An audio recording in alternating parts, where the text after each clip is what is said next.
direct to you and in your face. You're listening to the Alex Jones Broadcasting Network. Run all the way to Babylon. Meet you there in Babylon.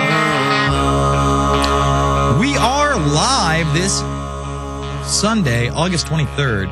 It's the InfoWarrior with Jason Bermas, and we're really just going to kick out the jams on the swine flu, take your calls, go through a ton of news. The call-in line is 888-201-2244. I would appreciate it if this hour you kept it to the swine flu topic, and then we can jump off from there. I am going to lead in with this breaking Washington Post article.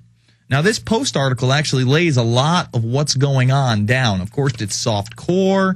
It does talk about Guillain-Barré. If you don't know what that is the disease that people are getting, can turn you into a quadriplegic when you take the swine flu vaccine.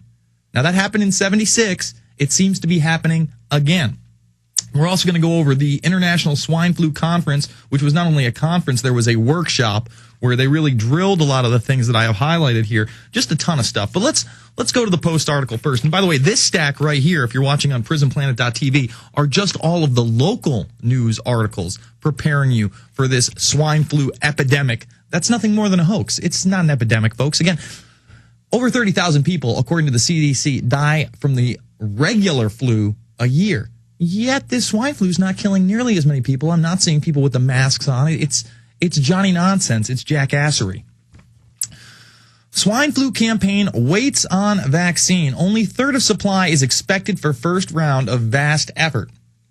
Now, again, they want to make you want it. They want to let you know, oh, there's not enough for everybody. They want to create this buzz where if you're not the first to get it, you could be at risk. So they want you to be so dumbed down and so eager for this thing, you're literally running to your child's school to roll their arm up and then yours so you can be next in line.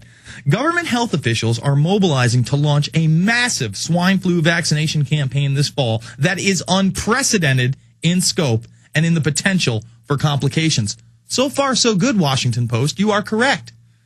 The campaign aims to vaccinate at least half of the country's population within months. Let me repeat that for you.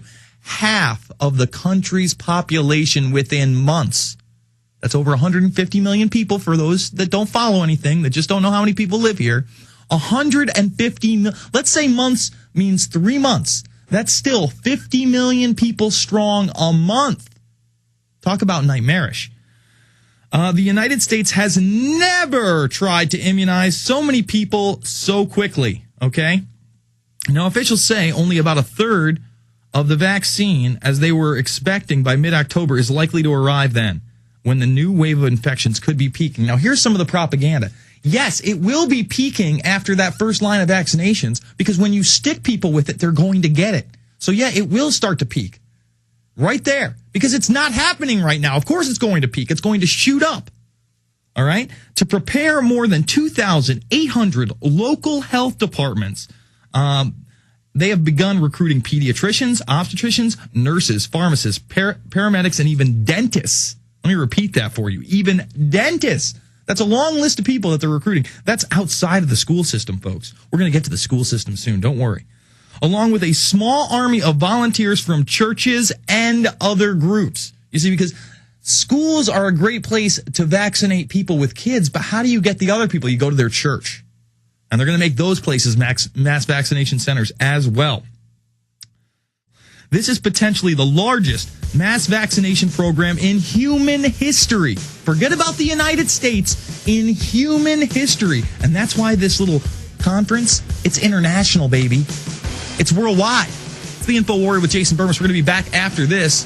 The website is theinfowarrior.com. We're live right now over at Infowars.com and prisonplanet.tv.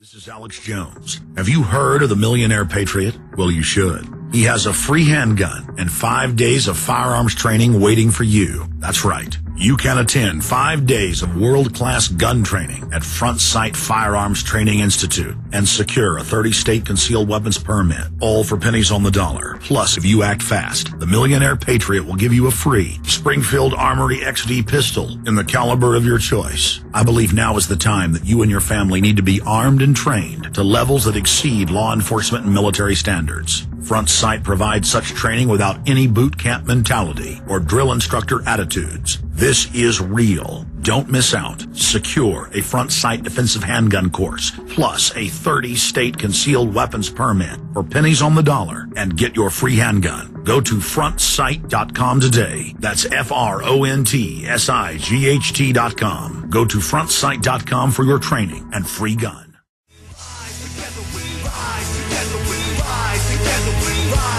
If you believe in redemption, coming to you from another dimension.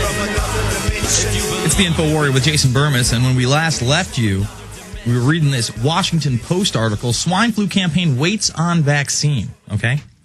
Now, this is potentially the largest mass vaccination program in human history. Who's saying this? This is Howard Markle, a professor of medical history at the University of Michigan, and he also happens to be advising the CDC, the Center for Disease Control. Now, remember, all this stuff is almost moot because they've already put you under the rule of international law by putting us under level 6. And we'll go over that in the next couple of minutes. It's actually mentioned in this article, but what is WHO level 6? Well, it's the highest pandemic level you could actually reach. It's almost like saying Ebola has... All right, let's say today Ebola breaks out in the United States, kills 100,000 people. Just out of nowhere, boom. You can't go higher than level 6. They would have had to declare level 6 for that. And I would say that that might be a good reason to declare level 6. If we had Ebola, 100,000 people had it in the United States, whoa, that is a level 6. Piggy flu? And it's not even piggy flu. I hate having to even say swine flu, folks. But that's what people know it as. If I don't say swine flu, or if I do, first of all, I'm persecuted if I do say swine flu. Jason, you know it's not swine flu. You know it's 3 types of flu. Yes, I understand. It is 3 types of flu. It's human flu, it's 2 parts piggy flu, and 1 part bird flu, H5N1. Okay? That's true. That's the fact. But you're seeing that less and less in the mainstream. So we're just warning people on a massive level. The piggy flu is coming, and they're going to try to stick you in the arm. And this article just has just a bunch of delicious revelations in it. Let me tell you, folks. The vaccine effort carries political risks for the Obama administration. See, it's actually being a little bit honest here, but then it kind of plays it off into this paradigm where they're forced into doing everything. Let me explain. If the outbreak fizzles, they will be susceptible to being criticized for spending billions of dollars. So in other words, if this doesn't happen and people don't take the shots in the arms, the Obama administration sets themselves up for everybody criticizing them for spending billions of dollars, overhyping this, and that's what they're doing. But don't worry, people, they will get sick when they take the shot. That's the whole point. But here's the counter argument, and this is why it has to be done. On the other hand, if this outbreak is early and severe, and there isn't enough vaccine, they will be criticized for under-preparation. So what this means is that you're damned if you do, you're damned if you don't, so you better do it.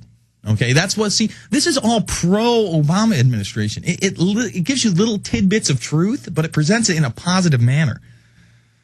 There's little doubt that we're going to vaccinate people, said Anthony S. Fasuio of the National Institute of Allergy and Infectious Diseases, who is leading the government's testing of the vaccine. So the guy who's leading the testing of the vaccine, by the way, which is going horribly, and they sugarcoat that as well, says, yeah, there's no doubt about it. We're vaccinating people. Boom. Biggest mass vaccination program in human history. And where is it starting? Here, North America.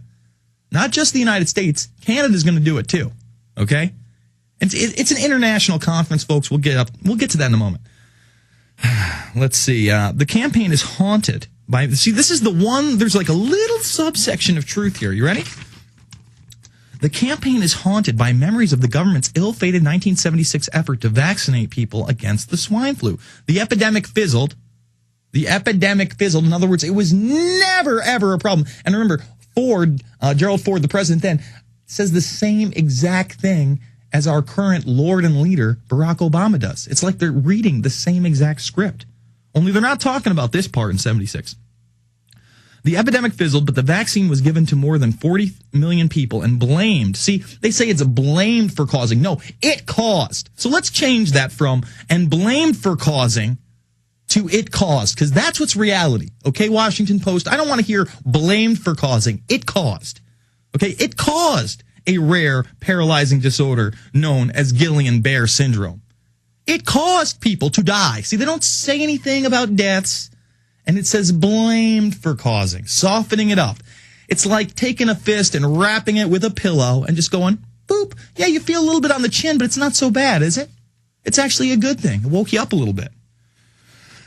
Then it says this, fears and misinformation about the vaccine are circulating. Ooh, we are big fear mongers here because we read the government documents. Because in front of me, I have the WHO document that tells you what level 6 is really about. This 39-page checklist for preparedness planning of influenza. It's right here. We're going to get to that again in a moment. This stuff is just so unbelievable to cover.